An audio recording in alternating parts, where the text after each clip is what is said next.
بسم الله الرحمن الرحيم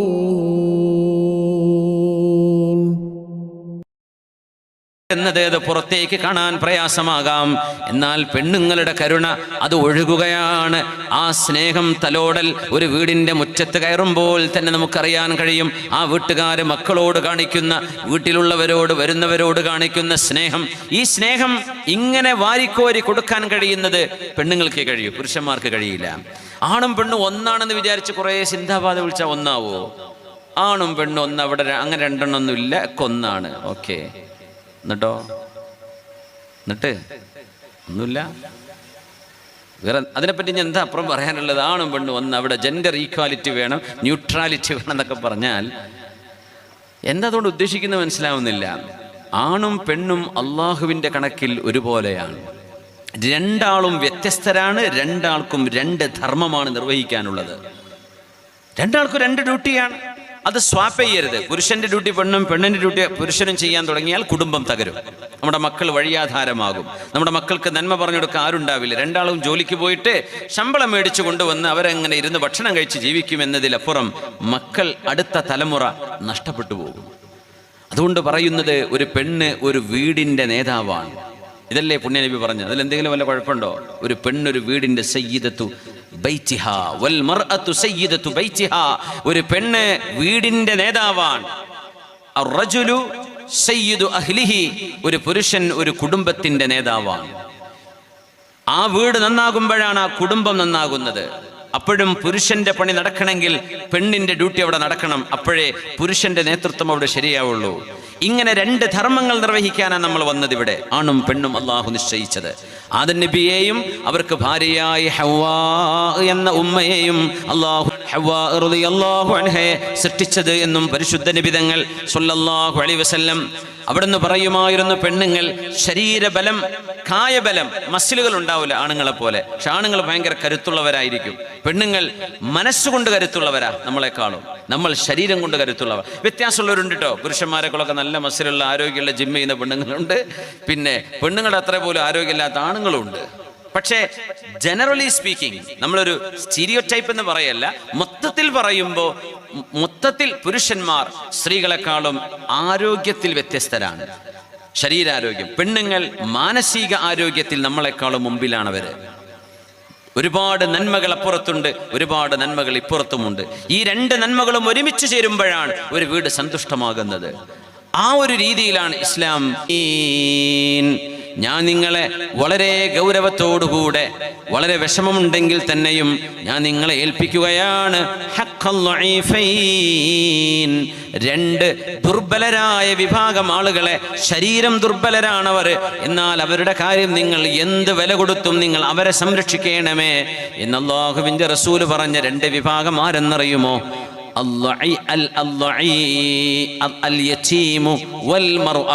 ഒന്ന് അനാഥരായ മക്കളാണ്, ഉപ്പമാർ മരിച്ചുപോയ മക്കളാണ്, അനാഥകളാണ്, യതീമുകളാണ്, ഓർഫൻസ്. മറ്റൊന്ന് പെണ്ണുങ്ങളാണ്, അൽ മർഅ. ഈ പെണ്ണുങ്ങൾ അവരുടെ ശരീരബലം നിങ്ങളെ പോലെ ഇല്ല എന്നിരിക്കെ അവരെ നിങ്ങൾ അടിക്കുകയോ പ്രഹരിക്കുകയോ വേദനിപ്പിക്കുകയോ അവരെ നിങ്ങൾ അടക്കി ഭരിക്കുകയോ ചെയ്യരുതേ. അവരെ ദുർബലരാണ് ശരീരം കൊണ്ട്, എന്നാൽ മനസ്സുകൊണ്ട് അവർ ശക്തരാണ്. നിങ്ങളാണെങ്കിലോ ശരീരം കൊണ്ട് ശക്തരാണ്. അവരെ പോലെ അല്ല നിങ്ങളുടെ ആരോഗ്യം. അതുപയോഗിച്ച് നിങ്ങളുടെ പെണ്ണുങ്ങളെ വിഷമിപ്പിക്കരുതേ. അവരുടെ കാര്യമാണ് നിങ്ങൾ ഉണർത്തുന്നത്. കൂട്ടത്തിൽ യതീമുകളെയും, വാപ്പമാരെ മരിച്ചുപോയ മക്കളെ നിങ്ങൾ നോക്കണേ, സംരക്ഷിക്കണേ. നിങ്ങളുടെ നാടുകളിലെ യതീമുകൾ യതീംഖാനകളിലേക്ക് ഏൽപ്പിച്ചിട്ട് അവരുടെ കാര്യം അവർ നോക്കട്ടെ എന്ന് പറഞ്ഞ് ഒഴിഞ്ഞു മാറരുത്. ഒരു കുട്ടിക്ക് ഒരു വാപ്പ മരിച്ചാൽ ആ കുട്ടിക്ക് ഈ ഉമ്മത്തിൽ 100 ആയിരക്കണക്കിന് വാപ്പമാർ ആ കുഞ്ഞിനുണ്ടാവണം. ഒരു വാപ്പയാണ് കുഞ്ഞിനെ നഷ്ടപ്പെടുന്നതെങ്കിൽ ആ കുഞ്ഞിന് പകരമായി 100 കണക്കിന് ഉപ്പമാർ ഈ നാട്ടുകാരുണ്ടാവണം. യതീമുകളെ നിങ്ങൾ നോക്കണേ, പെണ്ണുങ്ങളെ നിങ്ങൾ നോക്കണേ, അവരെ നിങ്ങൾ സംരക്ഷിക്കണമേ എന്ന് ഈ ഉമ്മത്തിനെ ഏൽപ്പിച്ചുകൊണ്ടാണ് ലോകത്തിൻ്റെ ഗുരു അല്ലാഹുവിൻ്റെ ഹബീബ് സ്വല്ലല്ലാഹു അലൈഹി വസല്ലം 1400 വർഷങ്ങൾക്ക് മുമ്പ് അന്നൊരു റബീഉൽ അവ്വലിൽ ഹബീബായ തങ്ങൾ മദീനയിൽ വെച്ച് ലോകത്തോട് വിട പറയുമ്പോൾ നമ്മെ ഏൽപ്പിച്ച വിഷയമാണത്.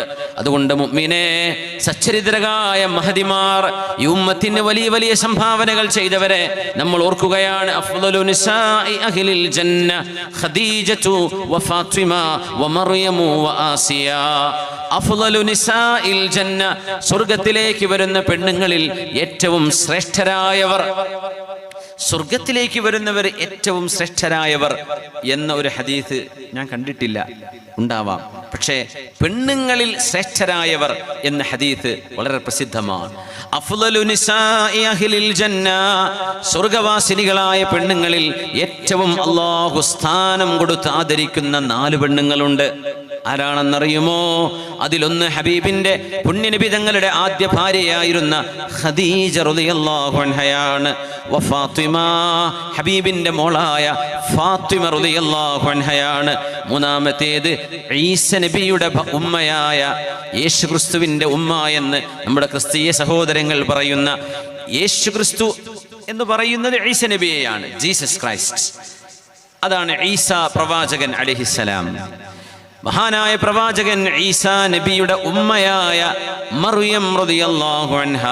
പിന്നെ ഫറോവ എന്ന ഈജിപ്ത് കണ്ട ഏറ്റവും ക്രൂരനായ കൊടിയ കൊലപാതകങ്ങൾ ചെയ്ത പിഞ്ചു മക്കളെ കൊന്നുകളഞ്ഞ ഫറോവ എന്ന ഭരണാധികാരി BC 3-ാം നൂറ്റാണ്ടിൽ കഴിഞ്ഞുപോയ മൂസ നബി അലൈഹിസ്സലാമിന്റെ കാലഘട്ടത്തിലെ സത്യത്തിന്റെ ധർമ്മത്തിന്റെ ശത്രുവായിരുന്ന മഹാനായ മൂസ നബി അലൈഹിസ്സലാത്തു വസ്സലാം നൈൽ നദിയിലൂടെ അവരുടെ ഉമ്മ വെള്ളത്തിൽ ഒരു പെട്ടിയിലാക്കി ഒഴുക്കി കളഞ്ഞപ്പോൾ ആ കുഞ്ഞിനെ എടുത്തു വളർത്തിയ ആള്, ആ ആൾക്ക് തന്നെയാണ് മൂസാ നബി അലൈഹിസ്സലാം സത്യസന്ദേശം ഓതി കൊടുക്കാൻ വരുന്നത്. ആ ഫറോവ റംസീസ് രണ്ടാമനെ ചെങ്കടലിൽ, സ്വിസ് ഉൾക്കടലിൽ ഭാഗത്ത് വെച്ച് അള്ളാഹു മുക്കിക്കൊല്ലുകയും ചെയ്ത് ഇന്ന് ഈജിപ്തിലെ കൾച്ചറൽ സിവിലൈസേഷൻ മ്യൂസിയത്തിൽ അവിടെ ഇങ്ങനെ ചില്ലിൻ്റെ ഉള്ളിൽ കിടക്കേണ്ട മുമ്പേ ഒരുപാട് ആൾക്കാർ പോയി സന്ദർശിച്ചിട്ടുണ്ട്. ഈജിപ്ഷ്യൻ സിവിലൈസേഷൻ മ്യൂസിയം, മമ്മി ഹാളുണ്ട് ഒരുപാട്. എനിക്ക് തോന്നുന്നു 21 മമ്മികളെങ്ങാനും അവിടെ ഉണ്ട്. ഇപ്പം ഞാൻ കഴിഞ്ഞ ഒരു 6 മാസം മുമ്പ് പോയിരുന്നു. 21ഓളം, ചിലപ്പോൾ 19 ഉണ്ടാവുള്ളൂ, ചിലപ്പോൾ കുറച്ച് ആൾക്കാരുടെ അടുത്ത് കൊണ്ടുപോകും പരിശോധനയ്ക്ക്, തിരിച്ച് കൊണ്ടുവന്ന് വെക്കും. മാക്സിമം 21 കാണാറുള്ളത്. അതിലുണ്ട് ഇങ്ങനെ കയ്യും പൂട്ടി ഇങ്ങനെ കിടക്കേണ്ട ഒരാൾ. യാ അല്ലാ, 5000 കൊല്ലം കഴിഞ്ഞു, മൂപ്പരുടെ തടി അങ്ങനെ തന്നെ ഉണ്ട്. ഇറച്ചൊക്കെ പോയിട്ടുണ്ട്, ആൾ മെലിഞ്ഞിട്ടുണ്ട്, പക്ഷെ ആ കടത്തം കിടക്കേണ്ട റംസീസ് രണ്ടാമൻ എങ്ങനത്തെ പോക്കിരിയായിരുന്നു. അയാളുടെ ഭാര്യയാണ് ആസിയ ബീവി റളിയല്ലാഹു അൻഹ. ആസിയ ബീവി ഫറോവ ഞാനാണ് പരബ്രഹ്മം എന്ന് പറഞ്ഞ ആളാണ്, ഞാനാണ് വലിയ പടച്ചോൻ, എൻ്റെ മുമ്പിൽ നമിക്കണം, സാഷ്ടാംഗം നമിക്കണം എന്ന് ഫറോവ ജനങ്ങളെ നിർബന്ധിച്ചിരുന്നു എന്നാണ് ചരിത്രം. ഫറോവക്ക് സുജൂദ് ചെയ്യാതെ സാഷ്ടാംഗം നമിക്കാത്ത മുഴുവൻ ആളുകളും കൊല്ലപ്പെടുമായിരുന്നു. സ്വന്തം ഭാര്യ അത് ചെയ്തില്ല എന്നതാണ്. ഭാര്യ ആസിയ ബീവി പറഞ്ഞു, ഫറോവ എങ്ങനെയാണ് നിങ്ങൾ ഈ പ്രപഞ്ചത്തിന്റെ സൃഷ്ടാവുക? നിങ്ങൾ വരുന്നതിന് മുമ്പ് ഈ പ്രപഞ്ചം ഇവിടെ ഉണ്ടല്ലോ, ഇനി നിങ്ങൾ മരിക്കൂലേ, അപ്പോഴും ഈ പ്രപഞ്ചം ഇവിടെ ഉണ്ടല്ലോ, അതുകൊണ്ട് പിന്നെ നിങ്ങളാണത് ഉണ്ടാക്കിയതെന്ന് പറഞ്ഞ് എങ്ങനെ ശരിയാവുക? അതിൽ പിന്നെ ഫറോവ ആസിയ ബീവിയെ വല്ലാതെ പീഡിപ്പിച്ചിട്ടുണ്ട്, ഒരുപാട് വേദനിപ്പിച്ചിട്ടുണ്ട്. പക്ഷേ ആസിയ ബീവി റളിയല്ലാഹു അൻഹ പറഞ്ഞ വാക്കുകൾ വിശുദ്ധ ഖുർആനിൽ കാണാം. ബിസ്മില്ലാഹിർ റഹ്മാനിർ റഹീം. وضرب الله مثلا للذين كفروا امرأة فرعون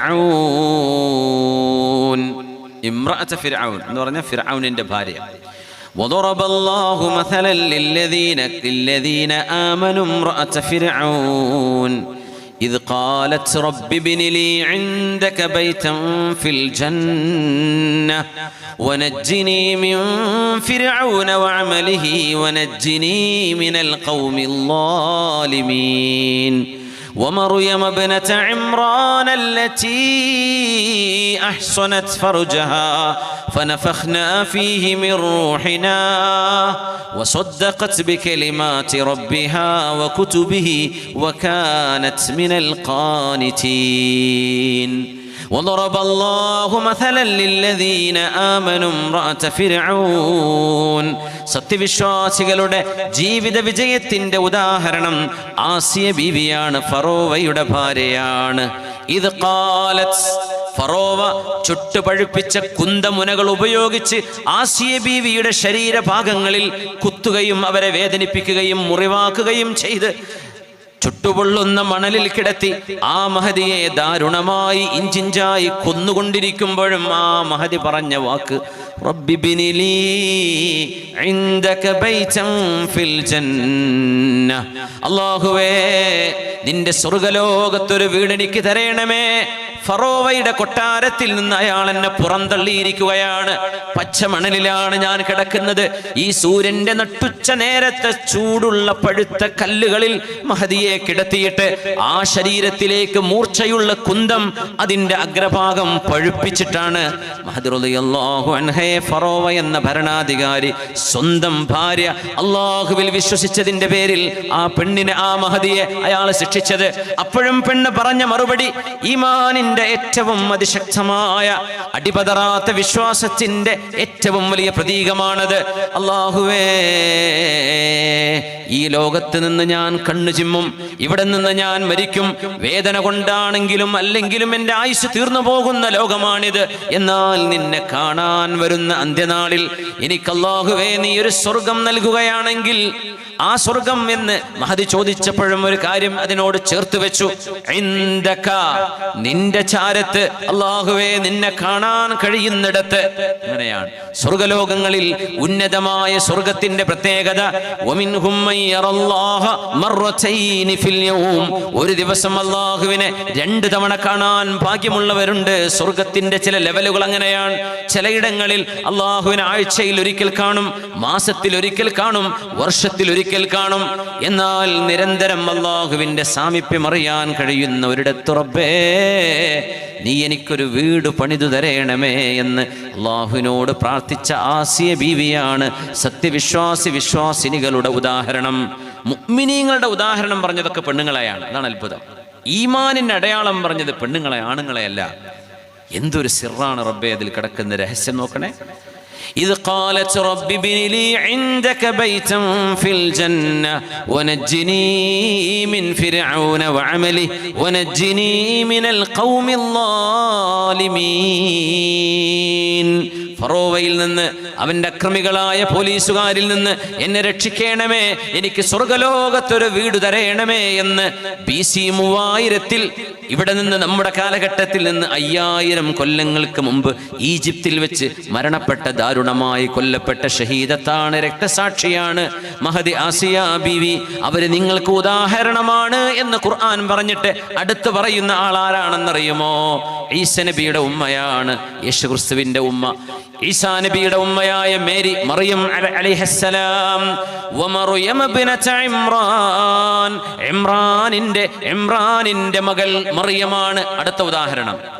വിശ്വാസത്തിന്റെ ഉദാഹരണം രണ്ടും പെണ്ണുങ്ങളെയാ ഖുർആൻ പറഞ്ഞത്. ഖുർആനിൽ ഒരു മഹദിയുടെ പേരിൽ ഒരു സൂറയുള്ളത് സൂറത്ത് മറിയമല്ലേ? യാ അല്ലാഹ്, സൂറത്ത് മറിയം. പെണ്ണുങ്ങൾ, സ്ത്രീകൾ എന്ന അർത്ഥത്തിൽ തന്നെ ഒരു ചാപ്റ്റർ ഖുർആനിലില്ലേ? സൂറത്തുൻ നിസാ. ആണുങ്ങൾ എന്ന് പറഞ്ഞൊരു ചാപ്റ്റർ ഖുർആനിലില്ല, സൂറത്തുൻ നിസാ. ഏതാണുങ്ങളും പരിപൂർണതയിലെത്തിയത് അവരുടെ ഉമ്മമാർക്ക് ജനിച്ചപ്പോഴാണ്, അല്ലേ? നമ്മുടെ ഉമ്മമാരില്ലെങ്കിൽ നമ്മളുണ്ടോ?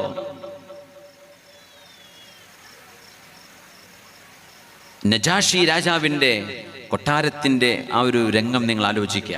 തിരുനബിയുടെ കാലഘട്ടം AD 600-കളിൽ 570 തങ്ങൾ ജനിക്കുന്നു. AD 610 നുബുവത്ത് ലഭിക്കുന്നു. അപ്പോൾ 7-ാം നൂറ്റാണ്ട്. അന്ന് മക്കയിൽ പെർസിക്യൂഷൻ, അവിടെ അന്നത്തെ ഇസ്ലാം വിശ്വാസം സ്വീകരിക്കാൻ മടുപ്പോ വിദ്വേഷമോ വൈരാഗ്യമോ ഉണ്ടായിരുന്ന ആളുകൾ ഒരുപാട് വിശ്വാസികളെ പീഡിപ്പിച്ച ഒരു സമയം പ്രവാചകർ പറഞ്ഞു, നിങ്ങൾ എത്യോപ്യയിലേക്ക് പോയിക്കോളൂ. എത്യോപ്യയിലേക്ക് പോവാൻ അവിടെ ഒരു ക്രിസ്തീയ രാജാവുണ്ട്. അയാളുടെ കിങ്ഡത്തിൽ ഒരാൾക്കും അനീതി ഉണ്ടാവില്ല എന്ന് തിരുനബി പറഞ്ഞു, അല്ലേ? ആ രാജാവാണ് നേഗസ് രാജാവ് എന്ന് പറയുന്ന നജാഷി. നജാഷിയുടെ കൊട്ടാരത്തിൽ മുസ്ലിമീങ്ങളായ അഭയാർത്ഥികളെ തിരിച്ചു കൊണ്ടുവരാൻ, മക്കയിലേക്ക് തിരിച്ചു കൊണ്ടുവരാൻ. എത്യോപ്യ എന്ന് പറയുന്നത് ജിദ്ദയിൽ നിന്ന് ചെങ്കടൽ മുറിച്ചു കടന്നാൽ അക്കരെ ആഫ്രിക്കയാണ്. നേരെ ജിദ്ദയുടെ അക്കരെ ഭാഗമാണ് എത്യോപ്യ. കടൽ മുറിച്ചു കടക്കണം, കടലിൽ യാത്ര ചെയ്യണം. അങ്ങനെ ഇവര് രാജാവിന് സ്വർണവും പവിഴങ്ങളും മുത്തുകളും അടങ്ങുന്ന വലിയ ഒരു സംഭരണിയായിട്ടാ പോയത്, വലിയ സമ്മാനങ്ങളുമായിട്ടാ പോയത്. അവിടെ രാജാവ് ആദ്യം ആ സമ്മാനങ്ങളൊക്കെ സ്വീകരിച്ചു വെച്ച് മക്കക്കാരായ 2 പ്രതിനിധികൾ, ഒന്ന് അംർ ഇബ്നുൽ ആസ്, ഒന്ന് ഖാലിദ് ബിൻ വലീദ്, രണ്ടുപേരും പിന്നീട് മുസ്ലിമീങ്ങളായി. പക്ഷെ അവർ അന്ന് ഇസ്ലാം മനസ്സിലാക്കിയിരുന്നില്ല.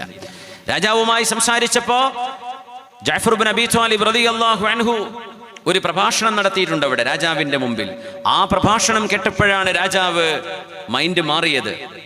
അപ്പോഴാണ് അദ്ദേഹം ഈ ഒരു മതം സത്യമാണല്ലോ, ഇത് പ്രവാചകനായ ഈസാ നബിയും സുലൈമാൻ നബിയും ദാവൂദ് നബിയും മൂസ നബിയും ഇബ്രാഹിം നബിയും നോഹ പ്രവാചകനും ഒക്കെ ലോകത്ത് പഠിപ്പിച്ചതാണല്ലോ അലൈഹിമുസ്സലാം എന്ന് അദ്ദേഹം തിരിച്ചറിയുന്നത് ജഅഫർ റളിയല്ലാഹു അൻഹുവിന്റെ നിബിതങ്ങളുടെ കസിൻ, പ്രവാചകരുടെ മൂത്താപ്പയുടെ മകൻ ജഅഫർ ഇബ്നു അബീ ത്വാലിബ് റളിയല്ലാഹു അൻഹുവിന്റെ ആ ഒരു വഅലിലാണ്.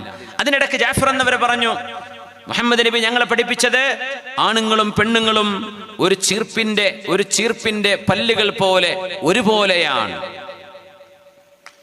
അതങ്ങോട്ട് പറഞ്ഞപ്പോ ചൂടായി അംർ എന്നവർക്ക്. അദ്ദേഹം എന്ന മുസ്ലിം അല്ല, മക്കക്കാരുടെ പ്രതിനിധി, അവരെ പിടിച്ചോണ്ടാൻ വേണ്ടി വന്നതാ. അദ്ദേഹം പറഞ്ഞു, രാജാവെ ഒന്ന് നിർത്തണേ, ഞാനൊന്ന് ഇടപെടുകയാണ്. Men and women equal to one another. അതാണ് പൊട്ടിച്ചിരിക്കുക. ആണും പെണ്ണും ഒരുപോലെയാണെന്നോ? We will buy them, use them, discard them. ഞങ്ങൾ പെണ്ണുങ്ങളെ വാങ്ങിക്കും, ഉപയോഗിക്കും, വലിച്ചെറിയും. എന്നിട്ട് അദ്ദേഹം പൊട്ടിച്ചിരിക്കുന്നുണ്ട്. അപ്പൊ ജഅഫർ എന്നവർ ഇടപെട്ടു. Amr, you must respect every woman, the womb that bore you. നിങ്ങളെ പ്രസവിച്ച ഓരോ മനുഷ്യനെയും ഗർഭാശയത്തിൽ വളർത്തിയെടുത്ത് പ്രസവിച്ച ആ പെണ്ണിനെ നിങ്ങൾക്ക് എങ്ങനെ ബഹുമാനിക്കാതിരിക്കാൻ കഴിയും? അതാണ് തിരിച്ചു പറഞ്ഞ വാക്ക്. അംർ, ഓരോ മനുഷ്യനെയും ഗർഭാശയത്തിൽ വളർത്തി പരിപാലിച്ച് ഭൂമിയിലേക്ക് പ്രസവിച്ച ആ ഉമ്മയെ അംർ നിങ്ങൾക്ക് എങ്ങനെ പരിഹസിക്കാൻ കഴിയും? അതിൽ അദ്ദേഹം തലതാഴ്ത്തി പോകുന്നുണ്ട്. രാജാവ് പറഞ്ഞു, കണ്ടിന്യൂ, സംസാരിച്ചോളൂ ജഅഫർ. അങ്ങനെ ജഅഫർ എന്നവർ നബി സല്ലല്ലാഹു അലൈഹി വസല്ലമ തങ്ങളുടെ അധ്യാപനങ്ങൾ നജാഷിയുടെ മുമ്പിൽ അവതരിപ്പിക്കുകയാണ്. അങ്ങനെയാണ് ആ യാത്രയിൽ അംർ എന്നവരും ഖാലിദ് റളിയല്ലാഹു അൻഹും രണ്ടുപേരും, അവർ മുസ്ലിമീങ്ങളായിരുന്നില്ല അന്ന്, പിന്നീട് ഇസ്ലാം സ്വീകരിച്ചു. ചരിത്രം നിങ്ങൾക്കറിയുമായിരിക്കും. അവരന്ന് നിരാശയോടെ തിരിച്ചു വരികയാണ്. കാരണം ഏതൊരു മനുഷ്യന്റെയും വിജയം അവർക്ക് ഉമ്മ നൽകിയതല്ലേ. ഒരു ഉമ്മ അവർക്ക് ജന്മം നൽകിയില്ലായിരുന്നെങ്കിൽ ആണുങ്ങളുണ്ടോ? നമ്മൾ എന്ത് മേന്മയാ പറയാ? നമ്മുടെ മേന്മ ഒരു ഉമ്മയില്ലാതെ ഇല്ല. നമ്മുടെ മേന്മ ഒരു ഉമ്മയില്ലാതെ, ഒരു പിതാവില്ലാതെ ഒരിക്കലുമില്ല. നമ്മൾ ആരായാലും നമ്മുടെ പിതാവിനോളം, നമ്മുടെ ഉമ്മയോളം അവരോടൊപ്പം ഒരിക്കലും നമ്മൾ എത്തില്ല. നമ്മൾ എത്ര വലുതാണെങ്കിലും നമ്മുടെ ഉമ്മ അതിലും വലുതാണ്, നമ്മുടെ ഉപ്പ അതിലും വലുതാണ്. ഇതല്ലേ ഇസ്ലാം പഠിപ്പിച്ചത്?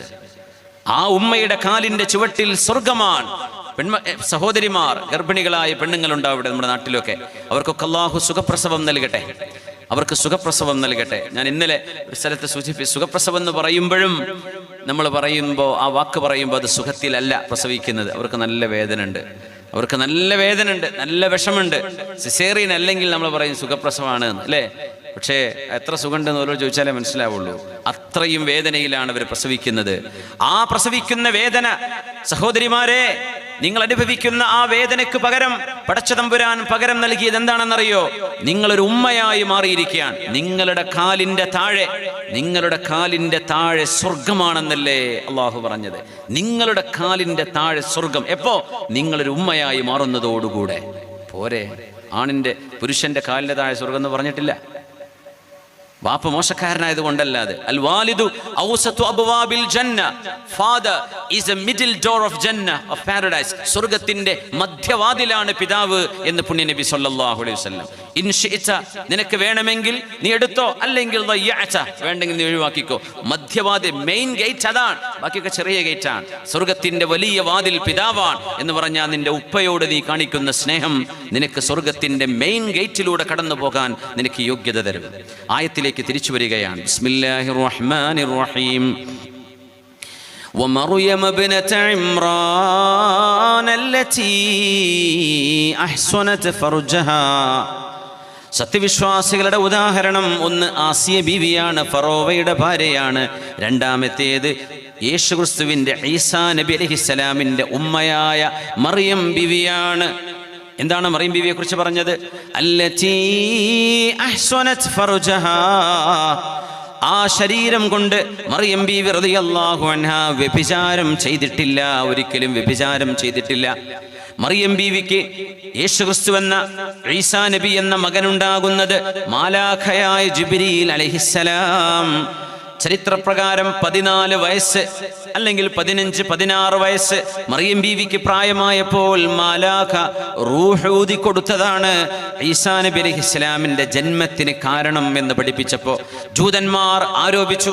ജൂതന്മാർ പറഞ്ഞില്ലേ മറിയം ബീവി അഭിസാരികയാണ്, മറിയം ബീവി വ്യഭിചാരം ചെയ്തവരാണ് എന്ന് പറഞ്ഞു. മഅദല്ലാഹ്, നമുക്കത് പറയാൻ പോലും പാടില്ല. പക്ഷേ ഖുർആൻ പറഞ്ഞു അല്ല, ഈസ നബിയുടെ ജന്മം ഒരു അത്ഭുത ജന്മമാണ്. ഒരു ബയോളജിക്കൽ ഫാദർ ഈസ നബിക്കില്ല എന്നത് സത്യം തന്നെയാണ്. അതിനെന്ത് കുഴപ്പം? ആദം അലൈഹിസ്സലാമിന് ഒരു ബയോളജിക്കൽ ഫാദറോ ബയോളജിക്കൽ മദറോ ഇല്ലല്ലോ. ആദം നബിക്ക് അച്ഛനുണ്ടോ, അമ്മയുണ്ടോ, ഉമ്മണ്ടോ, ഉപ്പുണ്ടോ? ഇല്ലല്ലോ. എന്നാൽ മറിയം ബീവിയുടെ മകൻ ഈസ നബി അലൈഹിസ്സലാമിന് ഒരു ഉമ്മയുണ്ടല്ലോ, ഉപ്പയല്ലേ ഇല്ലാത്തത്? വല്ലാഹു അലാ കുല്ലി ഷൈഇൻ ഖദീർ, അല്ലാഹു എല്ലാം നിർവഹിക്കാൻ കഴിയുന്നവനല്ലേ. അല്ലാഹു അങ്ങനെ പടക്കാൻ കഴിയൂലേ? ഹവ്വാ ബീവി റളിയല്ലാഹു അൻഹ ആദം നബിയുടെ ശരീരത്തിൽ നിന്നാണ് ഹവ്വാ ബീവിയെ പടച്ചത് അല്ലേ? ആദം നബി ഉറങ്ങിക്കിടക്കുമ്പോൾ ആദം നബി അലൈഹിസ്സലാമിന്റെ വാരിയലിൽ നിന്ന് ഒരു വാരിയൽ എടുത്തിട്ടാണ് ഹവ്വാ ബീവിയെ പടച്ചതെന്ന് ഹദീസ് വളരെ പ്രസിദ്ധമാണ്. എന്ന് പറഞ്ഞാൽ ഹവ്വാ ബീവിക്ക് ഒരു മെയിൽ ഒറിജിൻ ഉണ്ട്, ഒരു പുരുഷ ഒറിജിൻ ഉണ്ട്. പാപ്പാന്ന് പറയല്ല, പക്ഷെ ഒരു മെയിൽ ഒറിജിൻ. ആദം നബി ആണല്ലേ, ആ ആണിന്റെ ശരീരത്തിൽ നിന്നല്ലേ. അപ്പൊ ഒരു മെയിൽ ഒറിജിൻ, ഫീമെയിൽ ഒറിജിൻ ഉമ്മണ്ടോ? ഇല്ല. ഈസാ നബിക്ക് ഒരു ഫീമെയിൽ ഒറിജിൻ ഉണ്ട്, ഉമ്മ. എന്നാൽ ഒരു പാറ്റേണൽ ഒറിജിൻ, ഒരു ഫാദർ, ഒരു മെയിൽ ഒറിജിൻ ഈസാ നബിക്കില്ല. നമുക്കൊക്കെ ഉമ്മയുണ്ട്, വാപ്പയുണ്ട്. ആദം നബിക്ക് ഉമ്മയില്ല, വാപ്പയില്ല. ഇങ്ങനെ 4 തരത്തിലുള്ള സൃഷ്ടിപ്പ് അല്ലാഹു ചെയ്തു. നമുക്ക് ഉമ്മണ്ട്, വാപ്പുണ്ട്. ആദം നബിക്ക് ഉമ്മണ്ട്, വാപ്പല്ല. ഹവ്വാ ബീവിക്ക് ഉപ്പുണ്ട്, ഉമ്മല്ല. ഈസാ നബിക്ക് ഉമ്മണ്ട്, ഉപ്പല്ല. ഇത് ചെയ്യലാണ്. ഇത്രയേ സംഭവിച്ചിട്ടുള്ളൂ. അതിൻ്റെ പേരിൽ യേശുക്രിസ്തു ദൈവമോ ദൈവപുത്രനോ എന്ന് നിങ്ങൾ പറയരുതേ എന്ന് ഖുർആൻ പറഞ്ഞു. പക്ഷേ മറിയം ബീവി വ്യഭിചരിച്ചു എന്നും പറയാൻ പാടില്ല. അതൊരു അത്ഭുത ജന്മമായിരുന്നു. പടച്ചതമ്പുരാന് കഴിയാത്തത് എന്താണ്? അതുകൊണ്ട് വമറിയം ഇബ്നത ഇംറാൻ അല്ലതി അഹ്സനത് ഫർജഹാ, സ്വന്തം ശരീരത്തിന്റെ ഗുഹ്യഭാഗം, ജനനേന്ദ്രിയം ഒരന്യ പുരുഷൻ വിവാഹത്തിലൂടെയല്ലാതെ, ഒരു വിവാഹിതനായ തന്റെ ഭർത്താവിനോടൊപ്പമല്ലാതെ കൂടെ ശയിക്കാൻ പാടില്ലെന്നാണ് ഇസ്ലാമിന്റെ നിയമം. എല്ലാ മതങ്ങളും അതാ പഠിപ്പിച്ച്. ഹൈന്ദവ മതത്തിലും ചാരിത്രശുദ്ധിയുണ്ട്, ക്രിസ്തുമതത്തിലുണ്ട്, ജൂതമതത്തിലുണ്ട്, എല്ലാ മതങ്ങളിലുമുണ്ട്. പക്ഷെ മനുഷ്യന്മാർക്ക് അതൊന്നും ദഹിക്കാത്തതുകൊണ്ട് എന്ത് ചെയ്യുക? അതൊക്കെ അവിടെ മൂടി വെച്ചിട്ട് അവനവൻ്റെ ഇഷ്ടം പോലെ ജീവിക്കുക. മുസ്ലിമീങ്ങളായ ആളുകൾ അങ്ങനെയൊക്കെ പറഞ്ഞ് ഹിന്ദാവാദ് വിളിക്കണില്ലേ? എത്ര വലിയ അപകടമാണതൊക്കെ. ചാരിത്രശുദ്ധി എന്ന് പറഞ്ഞത് ഒരു പെണ്ണിന്റെ ഏറ്റവും വലിയ ആഭരണമാണ്. 10 പവന്റെ മാലയല്ല പെണ്ണെ, നിന്റെ ഏറ്റവും വലിയ ആഭരണം നിന്റെ ചാരിത്രശുദ്ധിയാണ്, നിന്റെ ലജ്ജയാണ് ഏറ്റവും വലിയ ആഭരണം. ആ ആഭരണമില്ലാതെ കിലോ കണക്കിന് ഭാരം നിന്റെ കഴുത്തിലോ കയ്യിലോ നീ അണിഞ്ഞാലും നിന്റെ സൗന്ദര്യം ഒരിക്കലും പൂർത്തിയാകുന്നില്ല. നിന്റെ ഏറ്റവും വലിയ ആഭരണം ചാരിത്രശുദ്ധിയാണ്. ഇതാണ് വിശുദ്ധ ഇസ്ലാം പഠിപ്പിച്ചത്. അഹ്സനത് ഫർജഹാ ഫനഫഖ്നാ ഫീഹി മിർ റൂഹിനാ വസദ്ദഖത് ബികലിമാതി റബ്ബിഹാ വകുതുബി വകാനത് മിനൽ ഖാനിതീൻ. അല്ലാഹുവിന്റെ വചനങ്ങളെ മറിയം ബീവി അംഗീകരിച്ചു. പരബ്രഹ്മമായ പടച്ചതമ്പുരാൻ, ലോകത്തിന്റെ സൃഷ്ടാവ് ഒന്നാണ്. ഒരു രാജ്യത്തിന് 2 രാജാവ് പറ്റൂല, 3 എണ്ണം പറ്റില്ല. ഒരു രാജാവ്, ഒരു രാജ്യത്തിന് ഒരു പ്രസിഡന്റ്. പ്രപഞ്ചത്തിന്റെ സൃഷ്ടാവ് ഒന്ന് എന്ന് മഹദിയായ മറിയം ബീവി വിശ്വസിച്ചു. വഖാനത് മിനൽ ഖാനിതീൻ, അവർ അല്ലാഹുവിനെ പടച്ചതമ്പുരാനെ വണങ്ങുന്നവരായിരുന്നു, ആരാധന ചെയ്യുന്നവരായിരുന്നു എന്ന് പറഞ്ഞ മറിയം ബീവിയും ആസിയ ബീവിയും ഫാത്തിമ ബീവിയും ഖദീജ ബീവിയും, ഇവര് 4 പേരാണ് അഫ്ളലു നിസാഇൽ ജന്ന, സ്വർഗവാസികളായ പെണ്ണുങ്ങളിൽ ഏറ്റവും സ്ഥാനമുള്ളവർ 4 പേര്. ഒന്ന് ഹബീബിന്റെ ഭാര്യയാണ്, നമ്മുടെ ഉമ്മയാണ് ഖദീജത്തുൽ കുബ്റാ റളിയല്ലാഹു അൻഹ. ഖദീജ ബീവി റളിയല്ലാഹു അൻഹ അന്ന് പ്രവാചകർ തിരുമേനിക്ക് ഭക്ഷണവുമായി ഒരു തളികയും കയ്യിൽ പിടിച്ചിങ്ങനെ വരികയാണ്. ആ ഭക്ഷണ തളികയുമായി വരുമ്പോഴേ ഖദീജ റളിയല്ലാഹു അൻഹ വീട്ടിൽ നിന്ന് പുറപ്പെട്ടു. ബീവിയുടെ വീട്ടിൽ നിന്ന് ആർക്കാണ് ഈ ഭക്ഷണം കൊടുക്കുന്നത് എന്നറിയുമോ? ലോകത്തിന്റെ ഗുരുവിന്. ആ ഒരു ജീവിതങ്ങൾ ആലോചിച്ചിട്ടുണ്ടോ മുഅ്മിനെ? പ്രവാചകർ തിരുമേനി ആദ്യ വിവാഹം കഴിക്കുക, നബിക്ക് എത്ര വയസ്സ് ആദ്യ വിവാഹം കഴിക്കുമ്പോൾ? 25 വയസ്സ്. ഖദീജ ബീവി എന്ന പ്രവാചകരുടെ ഭാര്യയ്ക്ക് എത്രയാ വയസ്സെന്ന്? 40 വയസ്സ്. 40 വയസ്സുള്ള ഭാര്യയാണ്. അതും ആ ഭാര്യ 2 തവണ രണ്ടാളുടെ കൂടെ ഭാര്യയായി ജീവിച്ചവരെ, അവരൊക്കെ മരിച്ചപ്പോൾ വിധവയായി മാറിയ ഖദീജ ബീവിയെ കല്യാണം കഴിച്ച നബിയാണ് നമ്മുടെ നബി സല്ലല്ലാഹു അലൈഹി വസല്ലം. പിന്നെ നബി ആയിഷ ബീവിയെ കല്യാണം കഴിച്ചില്ലേ, സൈനബ ബീവിയെ കല്യാണം കഴിച്ചില്ലേ എന്ന് പറഞ്ഞ് ഒച്ചപ്പാടുണ്ടാക്കണ്ട. തിരുമേനി സ്വന്തമായി മനുഷ്യൻ എന്ന നിലയിൽ തങ്ങളെടുത്ത നിലപാട് ഒരു ഭാര്യ എന്നാണ്. പക്ഷെ പ്രവാചകത്വം ലഭിച്ചാൽ പിന്നെ നബിക്ക് അള്ള പറഞ്ഞ പോലെ ചെയ്യാൻ പറ്റുള്ളൂ. അള്ളാഹു വിവാഹം ചെയ്യാൻ പറഞ്ഞവരെ തിരുമേനി ജീവിതത്തിലേക്ക് സ്വീകരിച്ചിട്ടുണ്ട്. പക്ഷെ നമ്മൾ ഓർക്കണം, അതിൽ 90% ആളുകളും 50-60 വയസ്സ് കഴിഞ്ഞ് വിധവകളായ പെണ്ണുങ്ങളാണ്. കാരണം എന്താണെന്നറിയോ? ഇസ്ലാമിൽ സംരക്ഷണം കൊടുക്കുന്നതിൻ്റെ ഏറ്റവും മഹിതമായ വഴി വിവാഹ ജീവിതത്തിലൂടെയാണ്. അതുകൊണ്ട് തിരുമേനി സ്വീകരിച്ചു.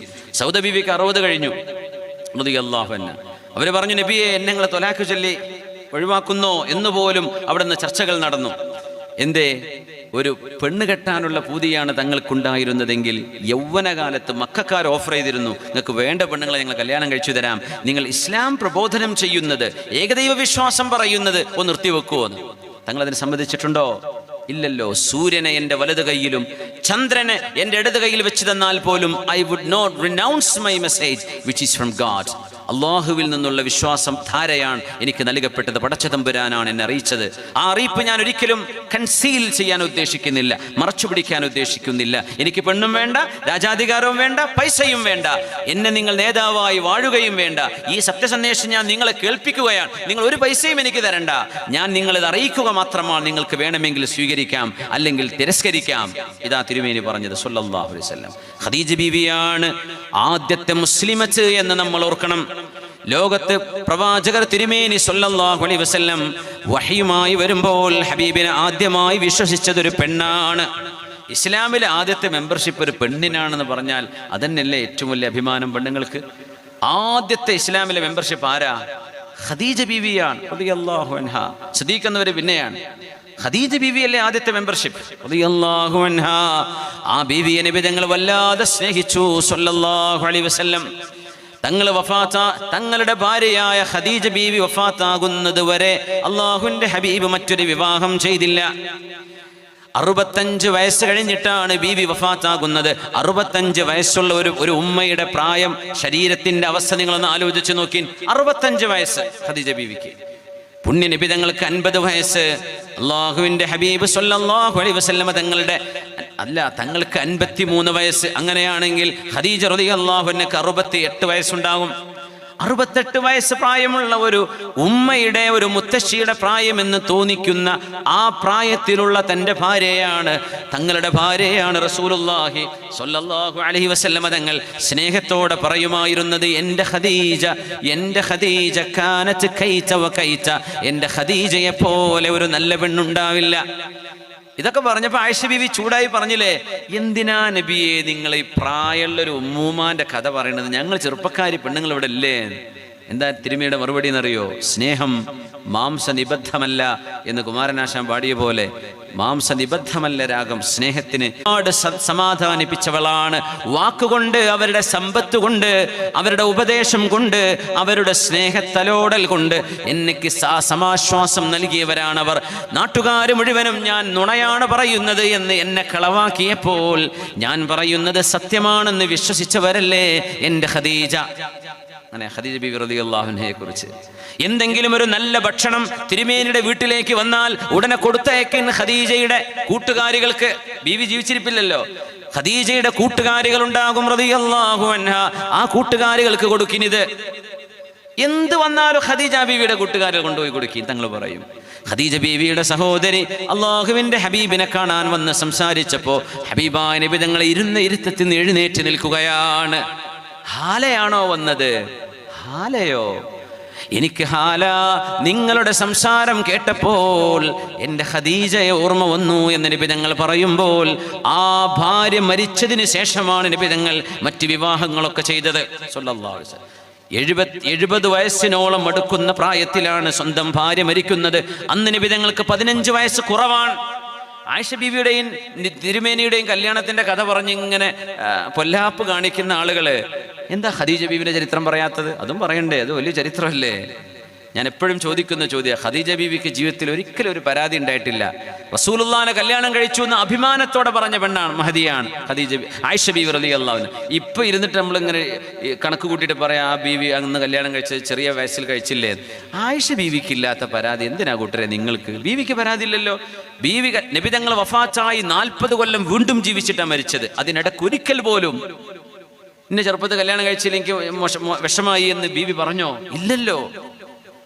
എനിക്ക് സന്തോഷം തന്നെ ആയിഷ ബീവി, എനിക്ക് എൻ്റെ റസൂലിനെ എനിക്ക് എൻ്റെ കൂടെ വേണം, അതല്ലേ ബീവി പറഞ്ഞിരുന്നത്. ഖദീജ ബീവി റളിയല്ലാഹു അൻഹ ഭക്ഷണവുമായി പുറപ്പെട്ടപ്പോ അതാ വരുന്നു മാലാഖ ജിബ്രീൽ അലൈഹിസ്സലാം. മദീനയുടെ വിശുദ്ധമായ ഭൂമികയിൽ മസ്ജിദുൻ നബവിയുടെ മുറ്റത്തേക്ക് ഇറങ്ങി വന്ന് അള്ളാഹുവിന്റെ റസൂലിനോട് ഒരു സ്വകാര്യം പറഞ്ഞു കൊടുക്കുന്നു. മാലാഖമാരുടെ നേതാവ്, 600 ചിറകുകളുള്ള പ്രകാശത്താൽ പടക്കപ്പെട്ട അവരുടെ രൂപമേതാണെന്ന് നമുക്കറിയില്ല, എന്നാൽ അള്ളാഹുവിനറിയാം. ജിബ്രീലിനെ ഞാൻ കണ്ടു. സദ്ദൽ ഉഫുഖോട് പറഞ്ഞു, അന ജിബ്രീൽ, ഞാൻ ജിബ്രീലാണ്. മുഹമ്മദ് നബിയെ, നിങ്ങൾ അല്ലാഹുവിന്റെ അന്ത്യപ്രവാചകരാണ് എന്നോട് ജിബ്രീൽ തങ്ങൾ പറഞ്ഞത് ഞാൻ ഓർക്കുന്നു എന്ന് മഹാനായ റസൂലുള്ളാഹി തങ്ങൾ പറയാറുണ്ട്. അതേ ജിബ്രീൽ അലൈഹിസ്സലാം ഹബീബിന്റെ മുമ്പിൽ വന്ന് പറയുന്നു, നബിയെ, ഖദീജ വരുന്നുണ്ട് ഒരു ഭക്ഷണത്തളികയുമായി, വീട്ടിൽ നിന്ന് പുറപ്പെട്ടിട്ടുണ്ട്. ഖദീജ ബീവി വന്നാൽ നിങ്ങളുടെ ഭാര്യയായ ഖദീജ ബീവിയോട്, അല്ല, മക്കയിലാണ് സംഭവം, പുണ്യനബി തങ്ങളുടെ സല്ലല്ലാഹു അലൈഹി വസല്ലം, കാരണം ഹിജ്റയുടെ മുമ്പാണ്. മക്കയിലാണ് ബത്ഹായിൽ അള്ളാഹുവിന്റെ ഹബീബ് ജിബ്രീൽ തങ്ങളെ കണ്ടത്. ഖദീജ റളിയല്ലാഹു അൻഹയുടെ ഈ സംഭവം നടക്കുന്നതും ഹിജ്റയുടെ മുമ്പിൽ തന്നെ, മക്കയിലുള്ള കാലം. അള്ളാഹുവിന്റെ ഹബീബിന്റെ വിശുദ്ധമായ മദീനയുടെ മുറ്റത്ത് ഒരു ദിവസം ഒന്നിലേറെ തവണ ജിബ്രീൽ തങ്ങൾ വന്നുപോയ മണ്ണാണത്. നമ്മളൊക്കെ മദീനത്തേക്ക് പോകുമ്പോഴേ ഒന്ന് ഓർക്കണേ, ഇത് ജിബ്രീൽ അലൈഹിസ്സലാം വന്ന ഇടമാണ്, ജിബ്രീൽ തങ്ങൾ ഇറങ്ങി വന്ന സ്ഥലങ്ങളാണ് ഇതൊക്കെ. അപ്പൊ ഇപ്പൊ അവിടെ മാർബിളൊക്കെ ഇട്ടിട്ടുണ്ട്, വലിയ റോഡാണ്, സംഭവങ്ങളാണ്, ഒക്കെ ആണെങ്കിലും ഇത് ജിബ്രീൽ തങ്ങൾ വന്നിറങ്ങിയ സ്ഥലമാണ്. മക്കയിലും ഇറങ്ങി ജിബ്രീൽ എന്ന മാലാഖ അലൈഹിസ്സലാം. ജിബ്രീൽ തങ്ങൾ അല്ലാഹുവിന്റെ റസൂലിനോട് വന്ന് പറയുന്നു, നബിയേ, നിങ്ങളുടെ ഭാര്യ ഖദീജ ബീവി അതാ വരുന്നു. വരുമ്പോൾ അവരോട് പറയണം, ഇന്നല്ലാഹ യുഖ്രിഉഹസ്സലാം വഅഖ്രിഇഹാ മിന്നിസ്സലാം. എന്നോട് ഹബീബായ നബി തങ്ങൾ സല്ലല്ലാഹു അലൈഹി വസല്ലം പറയുന്നു, എന്നോട് ജിബ്രീൽ അലൈഹിസ്സലാം പറഞ്ഞു, ഖദീജ ബീവി വന്നാൽ അവരോട് പറയണം, അല്ലാഹു നിങ്ങളോട് സലാം പറഞ്ഞിട്ടുണ്ട്. എന്താണ് അസ്സലാമു അലൈക്കും എന്ന് പറഞ്ഞാൽ അർത്ഥം എന്താണ്? അസ്സലാമു അലൈക്കും എന്ന് പറഞ്ഞാൽ ശാന്തിയും സമാധാനവും, അള്ളാഹുവിൻ്റെ സമാധാനം നിങ്ങൾക്കുണ്ടാകട്ടെ എന്നാണ്. അള്ളാഹു ഖദീജ ബീവിയോട് സലാം പറഞ്ഞിട്ടുണ്ടെന്ന് പറയൂ നബിയെ. കൂട്ടത്തിൽ ഞാൻ ജിബ്രീലും ഖദീജ ബീവിയോട് സലാം പറഞ്ഞിട്ടുണ്ട് എന്ന് പറയണം. ഖദീജ ബീവിക്ക് ജിബ്രീൽ തങ്ങളെ കാണാൻ കഴിയില്ല. ഒരിക്കൽ കണ്ടിട്ടുണ്ട്, കണ്ട ചരിത്രമുണ്ട്, പക്ഷേ പിന്നൊരിക്കലും കാണാൻ പറ്റിയിട്ടില്ല. എൻ്റെ സലാമും ഖദീജ ബീവിയോട് പറയണേ. വബശ്ശിർഹാ, ഖദീജ ബീവിക്കൊരു സന്തോഷ വാർത്ത അറിയിക്കണേ. ബിഖസ്ബിൻ وبشرها بقصر في الجنة من قصب لا صخب فيها ولا نصب. മനോഹരമായ വാക്കുകളാണ്. വബശ്ശിർഹാ ബിഖസ്റിൻ ഫിൽ ജന്നതി മിൻ ഖസബിൻ ലാ സഖബ ഫീഹാ വലാ നസബ്. നബിയെ, ഖദീജ ബീവിക്ക് അല്ലാഹു ഒറ്റമുത്തിനാലുള്ള ഒരു കൊട്ടാരം സ്വർഗ്ഗലോകത്ത് ഒരുക്കി വെച്ച് കാത്തിരിക്കുകയാണ്. ഒരു കൊട്ടാരം, ഒരു മുത്ത്. സുബ്ഹാനല്ലാഹ്. ഗ്ലാസിന്റെ ഡോമുകൾ കണ്ടിട്ടില്ലേ? അങ്ങനെയുമല്ല ഇത്, ഒറ്റമുത്തിനാലുള്ള ഒരു കൊട്ടാരം. എന്തായിരിക്കും അതിൻ്റെ ഭംഗി? മുത്തുകൾ എന്ന് പറഞ്ഞാൽ നമ്മൾ ഇവിടുത്തെ കൾച്ചേർഡ് പേൾസ് ഒക്കെ ആയിരിക്കും നമുക്ക് ഓർമ്മ വരിക. സ്വർഗ്ഗലോകത്തുള്ളത് ഒരു കണ്ണും കാണാത്തതാണ്, ഒരു കാതും കേൾക്കാത്തതാണ്, ഒരു മനുഷ്യന്റെ മനസ്സിലും ചിന്തിക്കുക പോലും കഴിയാത്തതാണ് സ്വർഗമെന്ന് പുണ്യനബി സ്വല്ലല്ലാഹു അലൈഹി വസല്ലം. വബശ്ശിർഹാ, ബീവിയോട് സന്തോഷം പറയണേ. അങ്ങയോടുകൂടെ ഒരുപാട് കഷ്ടപ്പെട്ടവരല്ലേ അവർ, അങ്ങയുടെ കൂടെ ഒരുപാട് ത്യാഗം സഹിച്ചവരല്ലേ ഖദീജ ബീവി. നബിയെ, പനി ബാധിച്ച് പേടിച്ച് ഹിറാ ഗുഹയിൽ നിന്ന് വിശുദ്ധ ഖുർആനിന്റെ അവതരണത്തിന്റെ ആരംഭം, ഇഖ്റഇന്റെ വചനങ്ങൾ ഹിറാ ഗുഹയിൽ അവതരിപ്പിച്ചതിന് ശേഷം പേടിച്ച് വിറച്ച് നബി തങ്ങൾ വന്ന്, എനിക്ക് പുതപ്പ് തരൂ എനിക്ക് പുതപ്പ് തരൂ, എനിക്ക് പനി വന്നിരിക്കുന്നു, എനിക്ക് പേടിയായിരിക്കുന്നുവെന്ന് പറഞ്ഞപ്പോ ആ ബീവിയല്ലേ പുതപ്പിട്ട് മൂടിയത്. യാ അയ്യുഹൽ മുദ്ദസ്സിർ യാ അയ്യുഹൽ മുസമ്മിൽ എന്ന് ഖുർആൻ വിളിക്കാൻ കാരണമായതും ബീവി തന്ന വിരിപ്പല്ലയോ നബിയേ? അവരല്ലേ പറഞ്ഞത് വല്ലാഹി ലാ യുഖ്സികല്ലാഹു അബദാ, എൻ്റെ ഭർത്താവായ മുഹമ്മദ് നബിയെ, നബി എന്ന് വിളിക്കണില്ല, മുഹമ്മദേ സ്വല്ലല്ലാഹു അലൈഹി വസല്ലം, അങ്ങന്റെ ഭർത്താവാണ്, നിങ്ങളെ അല്ലാഹു ഒരിക്കലും കൈവടിയുകയില്ല. നിങ്ങൾ കുടുംബം നോക്കുന്നവരാണ്, ജനങ്ങളെ സഹായിക്കുന്നവരാണ്. ഖദീജ ബീവി പറഞ്ഞ വാക്കുകൾ നിങ്ങൾ ശ്രദ്ധിച്ചിട്ടുണ്ടോ? അല്ലാഹ് നിങ്ങളെ കൈവടിയൂല എന്ന് പറഞ്ഞ ശേഷം പറഞ്ഞ വാക്കെന്താ? ഇന്നക ലതസിലുർ റഹിം, കുടുംബബന്ധം ചേർക്കുന്നവരാണ്. വതഖിറുൽ ദൈഫ, അതിഥികൾ ആര് വന്നാലും അവരെ സൽക്കരിക്കുന്നവരാണല്ലോ മുഹമ്മദ് നബിയെ നിങ്ങൾ. വതുഈനുൽ മൽഹൂഫ, പാവപ്പെട്ടവരെ സഹായിക്കുന്നവരല്ലേ നിങ്ങൾ. വതഹ്മിലുൽ കല്ല, ജനങ്ങളുടെ ഭാരം ചുമക്കുന്നവരല്ലേ. മലയാളത്തിൽ കല്ല് എന്ന് പറഞ്ഞാൽ കല്ലാണ്, കല്ലിന് ഭാരമുണ്ട്. പക്ഷെ അറബിയിൽ കല്ല് എന്ന് പറഞ്ഞാൽ ഭാരം എന്നാണ് അർത്ഥം. അപ്പൊ കല്ലിന് ഭാരമുണ്ടല്ലോ, എനിക്ക് തോന്നുക അതും ഈ കല്ലും തമ്മിൽ എന്തോ ബന്ധം കാണും. കൽ തഹ്മിലുൽ കല്ല, നിങ്ങൾ ഭാരം ചുമക്കുന്നവരല്ലേ നബിയെ. വതുഈനു അലാ നവാഇബിൽ ഹഖ്, പ്രകൃതി ദുരന്തങ്ങൾ ഉണ്ടാകുമ്പോൾ, കൊടുങ്കാറ്റടിച്ച് വീശുമ്പോൾ, മലവെള്ളപ്പാച്ചിൽ വരുമ്പോൾ, വെള്ളപ്പൊക്കമുണ്ടാകുമ്പോൾ മക്കക്കാർക്ക് വേണ്ടി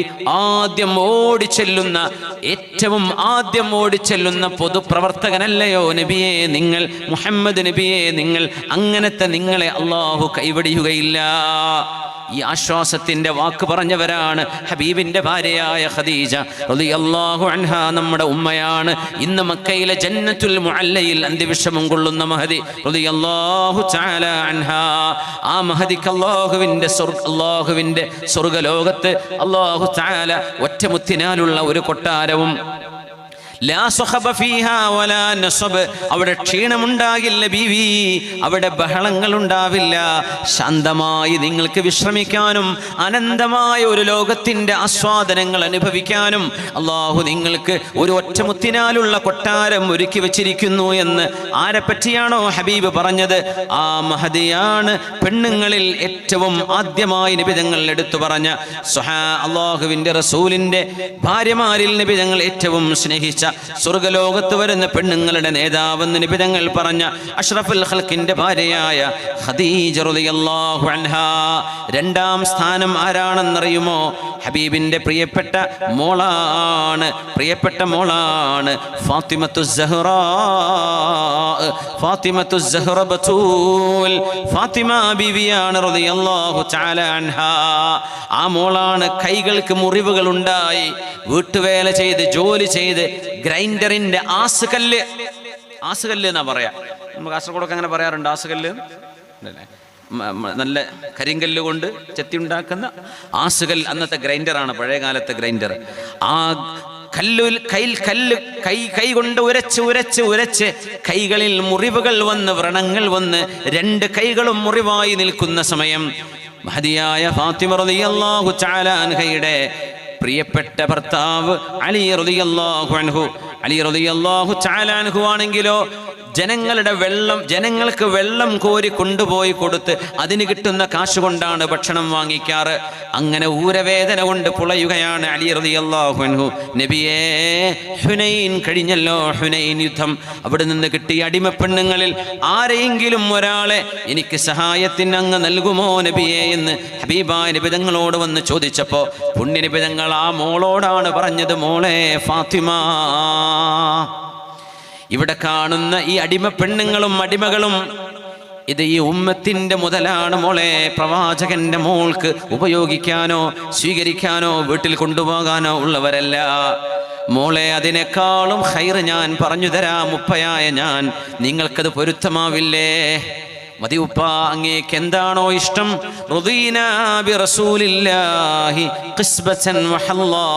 അല്ലാഹുവിന്റെ റസൂലേ, നിങ്ങൾ പറയുന്നതാണ് ഞങ്ങൾക്ക് വേണ്ടത് എന്ന് ഉപ്പയെ പോലും റസൂൽ, തിരുമേനി, പ്രവാചകൻ, അല്ലാഹുവിന്റെ ദൂതർ എന്നാണ് ഫാത്തിമ റളിയല്ലാഹു അൻഹ വിളിക്കുക. അല്ലാഹുവിന്റെ റസൂല് പറഞ്ഞു കൊടുക്കുന്നു, മോളെ, കൈകളിൽ മുറിവുണ്ട് എന്ന് എനിക്കറിയാം. നിന്റെ ഭർത്താവ് അലി റളിയല്ലാഹു അൻഹുവിന് ഊരവേദനയാണ് എന്നും എനിക്കറിയാം. അതിനു പകരം ഒരു വേലക്കാരിയെ തരാൻ ഉപ്പാക്ക് കഴിയില്ല മോളെ. നിങ്ങൾ കിടന്നുറങ്ങാൻ ചെന്നാൽ, നിങ്ങൾക്ക് കിടക്കാൻ സമയമായാൽ, ഉറക്കം വരാറായാൽ. ഞാനൊരു കാര്യം പറയാം, എൻ്റെ അനുഭവമാണ്, നിങ്ങൾക്ക് അനുഭവം ഉണ്ടോ എന്ന് എനിക്കറിയില്ലേ. ഉറക്കം വരാത്ത ചില സമയം ഉണ്ടാവും. എങ്ങനെ കിടന്നാലും ഉറക്കം വരില്ല അല്ലേ? വെറുതെ ആലോചിച്ചിരിക്കും, തിരിഞ്ഞും മറിഞ്ഞും കിടന്ന് നിൽക്കുന്ന സമയം. ഈ 33 തങ്ങൾ പറഞ്ഞു കൊടുത്ത ഈ സംഭവം, 33 സുബ്ഹാനല്ലാഹയും 33 അൽഹംദുലില്ലയും 34 അല്ലാഹു അക്ബർ, ഇത് ചൊല്ലണം എന്നാണ് നബി തങ്ങൾ പറഞ്ഞു കൊടുക്കുന്നത്. എന്നാൽ നിങ്ങളുടെ ഈ ക്ഷീണം മാറും ഫാത്തിമ. നമ്മൾ കേട്ട ഹദീസാണ്, മുമ്പ് ചർച്ച ചെയ്തതാണിത്. എന്നാലും ഒന്ന് ഓർമ്മിപ്പിക്കുകയാണ്, എനിക്ക് സാധാരണ ഈ ദിക്റങ്ങ് ചൊല്ലിയാൽ പിന്നെ ഉറങ്ങാറാണ്, പിന്നെ ഒന്നും ആ ഒരു വിഷമം ഉണ്ടാവാറില്ല. അങ്ങനെ ഒന്നും കൂടി അങ്ങനെ തോന്നുകയാണെങ്കിൽ ഒരിക്കലൂടെ ചൊല്ലും സുബ്ഹാനല്ലാഹ് 33. ചിലപ്പോൾ ആ 33 പൂർത്തിയാണ് മുമ്പ് തന്നെ ഉറങ്ങിപ്പോയേക്കും. അങ്ങനെയാണെങ്കിൽ നേരം വെളുക്കണ വരെ ആ സുബ്ഹാനല്ലാഹ് ചൊല്ലിയ കൂലി കിട്ടുകയും ചെയ്യും. അതൊരു കോളടിക്കണതാണ്. നമ്മൾ എണ്ണം നിശ്ചയിച്ച് ഓതാൻ തുടങ്ങിയിട്ട് എൻ്റെ ഇടയ്ക്ക് ഉറങ്ങിപ്പോയാൽ നേരം വെളുക്കണ വരെ അത് ഓതിയ കൂലി കിട്ടുന്നതാണ്. അപ്പം നിങ്ങൾക്കും വേണമെങ്കിൽ പരീക്ഷിച്ച് നോക്കാം. ഉറക്കം വരുന്നില്ലെങ്കിൽ 33 ഉറക്കം വന്നാലും ഇല്ലെങ്കിൽ ഇത് ചെല്ല സുന്നത്താണേ. പക്ഷെ ഉറക്കം വരുന്നില്ലെങ്കിൽ ഒന്നും കൂടെ അങ്ങ് ചൊല്ലുക. മോളെ, നിങ്ങൾ ഇദാ അവൈതുമാ മദ്ജഅകുമാ, മോളെ നിങ്ങളുടെ കിടപ്പറയിലേക്ക് നിങ്ങൾ വന്നാൽ, ആരായത്? രാജകുമാരിയായി ജീവിക്കേണ്ട ഒരു മോളോട്, സ്വർഗീയ പെണ്ണുങ്ങളുടെ നേതാവ് എന്ന് നബി തങ്ങൾ പറഞ്ഞ ഫാത്തിമ ബീവിയോട് ഒരു വേലക്കാരി വേണമെന്ന് ചോദിച്ചതിന് പകരം അത് വേണ്ട മോളെ, നിങ്ങൾക്ക് അതിനേക്കാളൊക്കെ ഏറ്റവും ഉന്നതമായ ഉചിതമായ മറ്റൊന്ന് ഞാൻ പറഞ്ഞു തരാം എന്ന് പറഞ്ഞിട്ട് നബി പറഞ്ഞു കൊടുത്ത വചനങ്ങൾ, നിങ്ങൾ കിടപ്പറയിലേക്ക് ചെന്നാൽ മോളെ നീയും നിന്റെ ഭർത്താവും ചൊല്ലണേ സുബ്ഹാനല്ലാഹ് 33. എന്താ സുബ്ഹാനല്ലാഹ് എന്ന് പറഞ്ഞാൽ? അല്ലാഹുവേ, നീ എല്ലാ പരിപൂർണതയും ഉള്ള ഒരു പടച്ചവനാണ്, ദൈവമാണ്, സർവേശ്വരനാണ്. നിനക്കൊരു ന്യൂനതയുമില്ല റബ്ബേ. ന്യൂനതകൾ ഞങ്ങൾ മനുഷ്യർക്കാണ്, നിനക്ക് ന്യൂനതയില്ല. അല്ലാഹു ഉറങ്ങുന്നില്ല, അല്ലാഹുവിൻ്റെ മറവിയില്ല, അല്ലാഹുവിൻ്റെ അറിവ് സർവ്വവ്യാപിയാണ്, അല്ലാമുൽ ഗുയൂബാണ്, എല്ലാറ്റിനും കഴിയുന്ന സർവജ്ഞനായ സർവജ്ഞാനിയായ സർവശക്തനാണ് റബ്ബേ നീ. സുബ്ഹാനക, അല്ലാഹുവേ നീ പരിശുദ്ധനാണ്. ഇത് 33. പിന്നെ പറയണം മോളെ അൽഹംദുലില്ലാഹ്, അല്ലാഹുവേ നിനക്കാണ് നന്ദി. ഒരു ദിവസം അധ്വാനിച്ച് നമ്മൾ പോയി കിടന്നുറങ്ങാം, നമ്മുടെ വീട്ടിൽ നിന്ന് കിടപ്പറയിൽ നിന്ന് എഴുന്നേൽക്കാൻ കഴിയുന്നത് ഒരു അനുഗ്രഹമല്ലേ മുഅ്മിനെ? എത്ര രോഗികളുണ്ട് ബാക്ക് പെയിൻ കൊണ്ടൊന്ന് ഇരിക്കാൻ കഴിയാത്തവർ. ഡോക്ടർമാർ വരണം അവരെ പിടിച്ചൊന്ന് ഇരുത്തണമെങ്കിൽ. നമ്മൾ ബെഡിൽ നിന്ന് എണീറ്റ് ഓടണില്ലേ? ബസ് പിടിക്കാൻ വേണ്ടി ഓടണില്ലേ? വിദ്യാനഗർ, ഇവിടെ നേരെ പോയ വിദ്യാനഗർക്ക് എത്തുക അല്ലേ? ഇങ്ങോട്ട് പോയാൽ മധൂർക്ക് പോകും അല്ലേ? ഉളിയത്തെടുക്ക വിദ്യാനഗർ.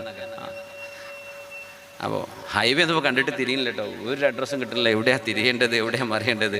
റോഡൊക്കെ മാറിയില്ലേ? ഇൻഷാ അല്ലാഹ് നല്ലൊരു വലിയൊരു പദ്ധതിയാണ് വരുന്നത്. അത് പെട്ടെന്ന് സാധ്യമാകട്ടെ. നമുക്ക് ദ്വാരക്കാം. മരിക്കേണ്ട മുമ്പൊക്കെ ഒന്ന് കണ്ടു കിട്ടാൻ ആഗ്രഹമല്ലേ? നിങ്ങൾക്കൊക്കെ ആഗ്രഹമല്ലേ? നമ്മളൊക്കെ യാത്ര ചെയ്യുമ്പോഴിങ്ങനെ റബ്ബേ ഒരു നല്ല റോഡൊക്കെ ഉണ്ടെങ്കിൽ നമുക്ക് എത്ര പെട്ടെന്ന് ഓടിയെത്താമായിരുന്നു. യാത്ര ചെയ്ത് നമ്മളിപ്പോൾ മലപ്പുറത്ത് നിന്ന് പുറപ്പെട്ട് ഇവിടെ എത്തണമെങ്കിൽ എൻ്റെ വഴിയിൽ റെയിൽവേ സ്റ്റേഷനിൽ വണ്ടി വെച്ചിട്ട് ട്രെയിൻ കയറിയിട്ടപ്പോൾ പോകുന്നത്. അല്ലാതെ ഇവിടെ എത്തൂല, പരിപാടിക്ക് എത്താൻ കഴിയില്ല. അങ്ങനത്തെ ആ അവസ്ഥയിലല്ലേ. വലിയൊരു മാറ്റം, വലിയൊരു നമ്മുടെ മുഖച്ഛായ തന്നെ, നാടിൻ്റെ മുഖച്ഛായ തന്നെ മാറാൻ പോവുക. അപ്പോൾ നമ്മൾ ബസ് പിടിക്കാനും ഇതിലൊക്കെ ഓടുന്നില്ലേ, നടക്കണില്ലേ, നമ്മൾ യാത്ര ചെയ്യുന്നില്ലേ, എന്നിട്ട് വീട്ടിൽ വന്ന് കിടന്നുറങ്ങുകയാണ്.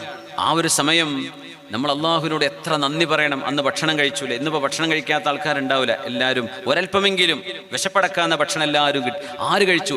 6 ബില്യൺ ആളുകൾ ഇന്ന് ഭക്ഷണം കഴിച്ചു കഴിഞ്ഞു. ആലോചിച്ച് നോക്കി. നാളത്തെ ഭക്ഷണം അത് നാളെ കഴിക്കുന്നു. നമ്മുടെ നാട്ടിൽ, കേരളത്തിൽ മൊത്തം കൃഷി ചെയ്താൽ കേരളക്കാർക്ക് ഒരു ദിവസം കഴിക്കാനുള്ള ഭക്ഷണം തികയില്ല. അത് എവിടെ നിന്നാണ് ഈ ഭക്ഷണം, ഈ റിസ്ക് വരുന്നത്? എവിടെ നിന്നൊക്കെയാണ് പ്രൊഡക്ഷൻ നൽകുന്നത്? അള്ളാഹു ചെയ്യുന്ന വലിയ അനുഗ്രഹമല്ലേ ഇതൊക്കെ? ഒരു കൂട്ടർക്ക് തോന്നുന്ന കർഷകർ മുഴുവൻ തീരുമാനിച്ചു ഇനി കൃഷി ചെയ്യുന്നില്ല. പട്ടിണിയാവില്ലേ ലോകത്ത് മനുഷ്യന്മാർ? എത്ര രാജ്യങ്ങൾ എക്സ്പോർട്ടുമായി ഇമ്പോർട്ട് ചെയ്തിട്ട് ഭക്ഷണം കഴിക്കുന്നു വേറെ രാജ്യങ്ങളിൽ നിന്ന്. അവർക്ക് ഭക്ഷണം കിട്ടണം. എത്ര ക്വാണ്ടിറ്റി വെള്ളമാണെന്ന് ആൾക്കാർ ഇന്ന് കുടിച്ചിട്ടുണ്ടാവുക, എത്ര ക്വാണ്ടിറ്റി ഭക്ഷണമാണെന്ന് ചിലവായിട്ടുണ്ടാവുക. യാ അല്ലാഹ്, കിടക്കുമ്പോൾ പറയണ്ടേ അല്ലാഹുവേ നിനക്ക് സ്തുതി. ഫാത്തിമ നിങ്ങൾ പറയണേ അല്ലാഹുമ്മ ലക്കൽ ഹംദ്, അൽഹംദുലില്ലാഹ് 33 പറയണേ. പിന്നെ 34 തവണ അല്ലാഹു അക്ബർ. ഇത് ചൊല്ലിയിട്ടേ മോളെ നിങ്ങൾ കിടക്കാവൂ. ഫാത്തിമ റളിയല്ലാഹു അൻഹ പറയുന്നു, ഞാനത് ചൊല്ലുമായിരുന്നു. എൻ്റെ ഭർത്താവ് അലി റളിയല്ലാഹു അൻഹും ചൊല്ലുമായിരുന്നു. ജമൽ യുദ്ധം നടക്കുന്ന അന്ന് പോലും അലി റളിയല്ലാഹു അൻഹു അത് മറന്നിട്ടില്ല എന്ന് പ്രത്യേകം എടുത്തു പറഞ്ഞിട്ടുണ്ട്. ഇത് മതി മോളെ നിങ്ങൾക്ക്, വേലക്കാരൊന്നും വേണ്ട. സുബ്ഹാനല്ലാഹ്. ഇന്നിപ്പോൾ വാഷിംഗ് മെഷീൻ എന്നൊക്കെ പറഞ്ഞാൽ അതൊരു വേലക്കാരൻ്റെ സ്ഥാനത്താണ് അല്ലേ. ഫ്രിഡ്ജ് എന്ന് പറഞ്ഞാലും വാഷിംഗ് മെഷീനും ഗ്രൈൻഡറും മിക്സറും ജ്യൂസറും ഒക്കെ ഒരു പണിയെടുക്കുന്ന ആളെ സ്ഥാനത്തല്ലേ. സുബ്ഹാനല്ലാഹ്, അള്ളാഹുവിന് എത്ര നമ്മൾ നന്ദി ചെയ്യണം. എന്നാലും നമ്മൾ ഇല്ല ഇല്ല ഇല്ല എന്ന് തന്നെ പറയണത്. ഉള്ളതിനൊരു നന്ദി നമ്മുടെ നാവെന്ന് വരാൻ വലിയ പ്രയാസമാണ്. ഇല്ലല്ലോ എന്ന് ആലോചിക്കണത്. ആശുപത്രി കിടക്കുന്ന ഒരു മുതലാളി കാണും, അയാൾ വിചാരിക്കും റബ്ബേ എൻ്റെ സമ്പത്ത് മുഴുവൻ അവരെ എടുത്തോട്ടെ, എനിക്കൊന്ന് ഇറങ്ങി നടക്കാനുള്ള ആരോഗ്യം കിട്ടിയാൽ മതിയായിരുന്നു. ആ ഒരാളെപ്പോലെ അബ്ദുൽ മലിക് ബിൻ മർവാൻ, അദ്ദേഹം മരിക്കുമ്പോഴേ ഡ്രസ്സ് അലക്കുന്ന ഒരാളെ കണ്ടു. ധോബി എന്നയാളെ പറയാം, ഇവിടെ എന്താ നമ്മൾ പറയാ, അലക്കുന്നല്ലേ ധോബി, വസ്ത്രം അലക്കുന്ന ഒരാൾ. അബ്ദുൽ മലിക് ബിൻ മർവാൻ ചൈന വരെ നീളുന്ന രാജ്യങ്ങളുടെ ഭരണാധികാരിയായിരുന്നു. മരിക്കുമ്പോൾ അദ്ദേഹം പറയാ, യാ ലൈതനി കുൻതു ഗസ്സാല, ആ വസ്ത്രമലക്കുന്ന ധോബിയെ പോലെ ഈ അബ്ദുൽ മലിക് ബിൻ മർവാൻ ആയിരുന്നെങ്കിൽ. എനിക്ക് രാജാധികാരം വേണ്ട, അവൻ്റെ ആരോഗ്യം എനിക്ക് തരുമോ പടച്ചോനെ, എനിക്ക് ജീവിതത്തിലേക്കൊന്ന് തിരിച്ചു പോകാനാണ്. നമ്മൾ വിചാരിക്കും പൈസ വലുത്, പൈസയെക്കാളും ഏറ്റവും വലുതാണ് നമ്മുടെ ആരോഗ്യം. ഇതിനൊക്കെ റബ്ബിനോട് നന്ദി പറയണ്ടേ മോളെ, നിങ്ങൾ അള്ളാഹുവിനോട് നന്ദി പറയണേ. ഉറങ്ങുമ്പോൾ 33 സുബ്ഹാനല്ലയും 33 അൽഹംദുലില്ലയും 34 അല്ലാഹു അക്ബറും. നമുക്കത് ചൊല്ലാൻ വല്ല പ്രയാസമുണ്ടോ? ഒന്ന് ചൊല്ലണേ, ഇന്ന് മുതൽ പ്രാക്ടീസ് ചെയ്തേക്ക്. കുട്ടികൾക്കൊക്കെ ചൊല്ലിക്കൊടുക്കുക. ചിലപ്പോൾ അത് ചൊല്ലി പകുതിയാകുമ്പോൾ തന്നെ ഉറങ്ങിപ്പോയി എന്ന് വരും. ആയിക്കോട്ടെ, അതിന് കുഴപ്പമില്ല, ചൊല്ലാതെ ഉറങ്ങരുത്. ഇൻഷാ അല്ലാഹ്. തീരുമാനിച്ചില്ലേ? തീരുമാനിച്ചവരൊക്കെ ഒന്ന് കൈപൊക്കിയട്ടെ. മാഷാ അല്ലാഹ്, മാഷാ അല്ലാഹ്. നമ്മുടെ സദസ്സിലേക്ക് നമ്മുടെ സംഘാടകർ നിങ്ങൾ എന്തെങ്കിലും സംഭാവന ചെയ്യണേ എന്ന് പറഞ്ഞ് വരുന്നുണ്ടേ. ഇവിടെ ബക്കറ്റൊന്നും ഇല്ലേ? ഉണ്ടോ? വരും ഇൻഷാ അല്ലാഹ്. വേഗം ആയിക്കോട്ടെ ഇൻഷാ അല്ലാഹ്. നിർത്താനായോ? കുറച്ചും കൂടെ ഇൻഷാ അല്ലാഹ്. ഒന്ന് എഴുന്നേറ്റ് നിന്ന് ഒന്ന് ഫ്രഷ് ആവണോ? ഒന്ന് എഴുന്നേറ്റ് നിന്ന് കയ്യും കാലൊക്കെ ഒന്ന് കുടഞ്ഞ് കൈയൊക്കെ ഒന്ന് പൊക്കി നോക്കി, നല്ല റാഹത്തുണ്ടാവും. അൽഹംദുലില്ലാ. ഞങ്ങൾ നേരെ വന്നിട്ടോ, ഭക്ഷണം കഴിക്കാൻ വേണ്ടി പോയാൽ ഇവിടെ വരാൻ നേരം വയ്ക്കുമെന്ന് ചോദിച്ചാൽ പറഞ്ഞു ഭക്ഷണമൊക്കെ ഞാൻ കഴിഞ്ഞിട്ടാക്കാന്ന് പറഞ്ഞ് ഭക്ഷണത്തിന് വെള്ളം കുടിക്കാൻ പോലും നിന്നിട്ടില്ല. എവിടുന്നോ വെള്ളം കുടിച്ചതാ. പക്ഷേ ഈ പരിപാടി നീണ്ടു പോകണ്ട, നിങ്ങളൊക്കെ കുറേ നേരത്തെ വന്നിരിക്കല്ലേ എന്ന് വിചാരിച്ചതാ. സ്വല്ലു അലൻ നബി മുഹമ്മദിൻ വ ആലി. അല്ലാഹുമ്മ സ്വല്ലി അലാ സയ്യിദിനാ മുഹമ്മദിൻ വ അലാ ആലി സയ്യിദിനാ മുഹമ്മദിൻ വ ബാരിക് വ സല്ലിം അലൈഹി. اللهم صل على سيدنا محمد وعلى آل سيدنا محمد وبارك وسلم عليه. اللهم صل على سيدنا محمد وعلى آل سيدنا محمد وبارك وسلم عليه. മഹദിമാർ ചരിതം സൃഷ്ടിച്ചെടുത്താണ് നമ്മൾ ചർച്ച ചെയ്ത് നിൽക്കുന്നത്. ആയിഷ ബീവി റളിയല്ലാഹു തആല അൻഹ അല്ലാഹുവിൻ്റെ റസൂലിൻ്റെ ഭാര്യമാരിൽ ഏറ്റവും പ്രായം കുറഞ്ഞവരായിരുന്നു. ബീവി റളിയല്ലാഹു അൻഹയുടെ ജീവിതത്തിൻ്റെ ഒരു പ്രത്യേകത ദാനധർമ്മം, ധർമ്മിഷ്ഠയായിരുന്നു. ഒരു ദിവസം 1,00,000 ദിർഹമാണ് മുആവിയ റളിയല്ലാഹു അൻഹു ആയിഷ ബീവി റളിയല്ലാഹു അൻഹക്ക് കൊണ്ടുപോയി കൊടുത്തത്. ആയിഷ ബീവി റളിയല്ലാഹു അൻഹ ആ പൈസ കിട്ടി. അന്ന് മുആവിയ തങ്ങളുടെ ഭരണമാണ്, തങ്ങളുടെയൊക്കെ വഫാത്തിന് ശേഷം. 1,00,000 ദിർഹം. 1,00,000 ദിർഹം എന്ന് പറഞ്ഞാൽ എത്രയായിരിക്കും? 1,00,000 വെള്ളി നാണയമാണത്. അത് മുഴുവൻ ഒന്നുപോലും ബാക്കി വെക്കാതെ ജനങ്ങൾക്ക് ദാനം ചെയ്ത മഹദിയാണ്. അത്രക്ക് ധർമ്മിഷ്ഠയാണ് ആയിഷത്തു സിദ്ദീഖ റളിയല്ലാഹു അൻഹാ. അന്ന് വൈകുന്നേരമായി, നോമ്പുറക്കാണ് ആയിഷ ബീവി. ബരീറ ബീവി റളിയല്ലാഹു അൻഹ, ബരീറ ബീവി ആയിഷ ബീവിയുടെ വീട്ടിലെ ജോലിക്ക് ആയിഷ ബീവിയെ സഹായിക്കുന്ന പെണ്ണാണ് ബരീറ ബീവി. ബരീറ കുട്ടികൾക്ക് പേരിടാൻ പറ്റുമേ, സ്വഹാബിയത്താണ് ബരീറ. അൻതി സ്വായിമ, ഉമ്മ നിങ്ങൾക്ക് നോമ്പല്ലേ ആയിഷ ബീവി, നിങ്ങളതുകൊണ്ട് 1 ദിർഹം കൊണ്ട് ഒരൽപ്പം നിങ്ങൾക്ക് മാംസമോ മറ്റോ നിങ്ങൾക്ക് വാങ്ങിച്ചുകൂടായിരുന്നോ എന്ന് ചോദിച്ചപ്പോ ലൗ ദക്കർതീനി ലഫഅൽതു, നിങ്ങൾ എന്നെ ഓർമ്മിപ്പിച്ചിരുന്നെങ്കിൽ ഞാനത് ചെയ്യുമായിരുന്നു, ഞാനത് മറന്നല്ലോ, എനിക്ക് ഓർമ്മയുണ്ടായില്ല എന്ന് പറഞ്ഞ് നോമ്പ് തുറക്കുന്ന ദിവസം പച്ചവെള്ളവും ഈത്തപ്പഴവും മാത്രം തിന്നാനാണ് ആ വീട്ടിലുള്ളത്. ആ വീട്ടിൽ 1,00,000 ദിർഹം എന്ന് വന്നു പോയിട്ടുണ്ട്. നമ്മളാണെങ്കിൽ പിന്നെ കുട്ടികളെ കെട്ടിക്കാനുള്ള ഇവരെ എടുത്തിട്ടല്ലേ കൊടുക്കുള്ളൂ. അവനവൻ്റെ വീട് പണി തീർത്തിട്ട് നമ്മുടെ കടം വീട്ടിയിട്ട് നമ്മുടെ ആവശ്യം കഴിച്ചിട്ട് കടം വീട്ടിക്കോളൂ, കുഴപ്പമില്ലേ, കടം വീട്ടണേ, കടം വീട്ടിട്ട് മതി ബാക്കി. പക്ഷേ ബീവി റളിയല്ലാഹു അൻഹ അന്നേക്കന്ന് മുഴുവൻ കൊടുത്തു തീർത്ത മഹദിയാണ് ആയിഷത്തു സിദ്ദീഖ റളിയല്ലാഹു തആല അൻഹാ.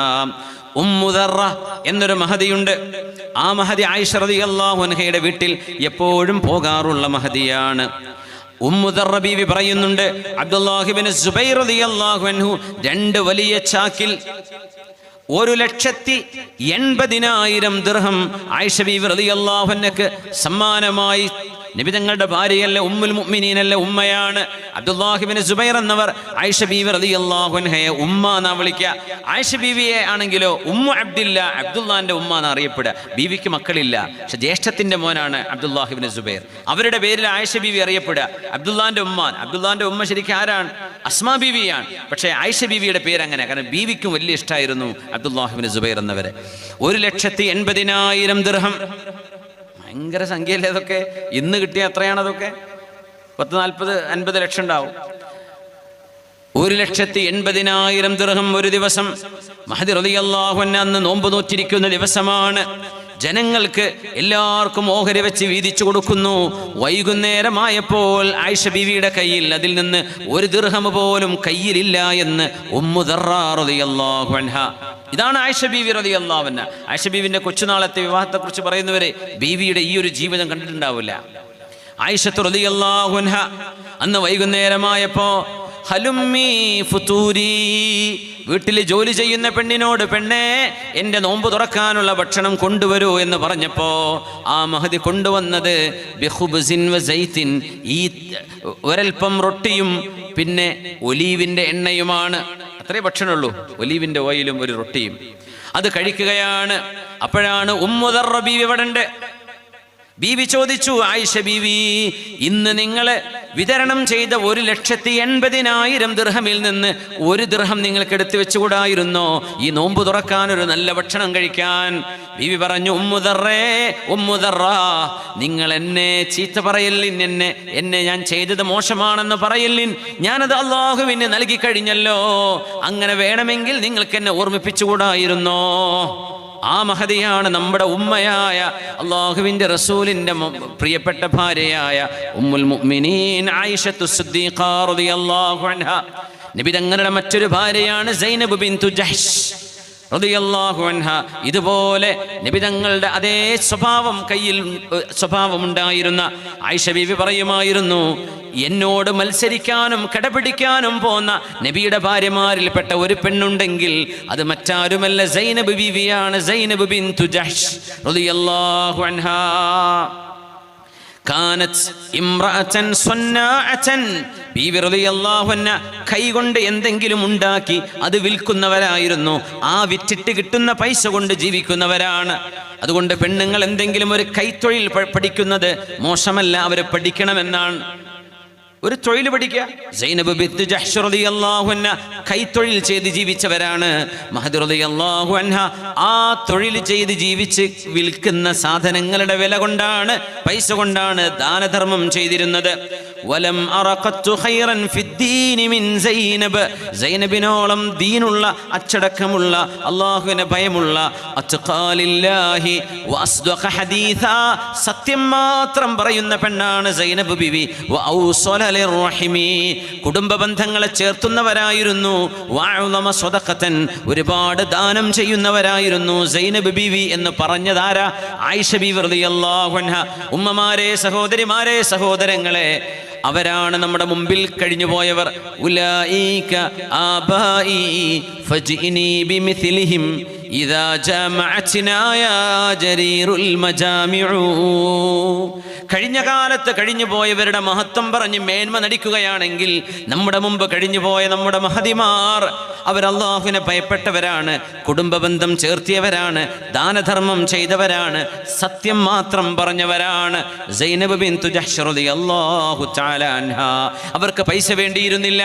ഉമർ ഇബ്നുൽ ഖത്താബ് റളിയല്ലാഹു അൻഹു അല്ലാഹുവിൻ്റെ റസൂലിൻ്റെ വഫാത്തിന് ശേഷം ഇസ്ലാമിക ഭരണം നടത്തിയ രണ്ടാമത്തെ ഖലീഫ, അമീറുൽ മുഅ്മിനീൻ, ഷഹീദുൽ മിഹ്റാബ് ഉമർ ഇബ്നുൽ ഖത്താബ് റളിയല്ലാഹു അൻഹു, മഹദി റളിയല്ലാഹു അൻഹ സൈനബ് ബീവിക്ക് ഒരൽപ്പം സമ്മാനം കൊണ്ടു